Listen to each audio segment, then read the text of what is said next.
कुरुक्षेत्रावर दुर्योधनाने खेळलेल्या एका भन्नाट आणि खतरनाक माइंड गेम मागचं रहस्य आज आपण उलगडणार आहोत. दोन्ही सैन्य आमने सामने उभी होती. समोर पांडवांची महाकाय सेना पाहून दुर्योधन आतून प्रचंड घाबरला होता, पण त्याने ते लपवलं. तो थेट गुरु द्रोणाचार्यांकडे गेला आणि वरवर शांत राहून म्हणाला, आचार्य, पांडवांची ही भली मोठी सेना जरा पहा.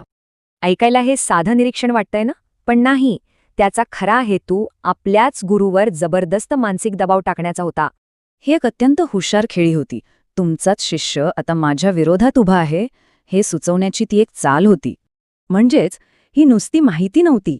हा राजकारण, आतली भीती आणि खोट्या आत्मविश्वासाचा एक परफेक्ट माइंड गेम होता. मग आता विचार करा, खरी ताकद सैन्याच्या आकारात असते की अशा खतरनाक मानसिक डावपेचांमध्ये.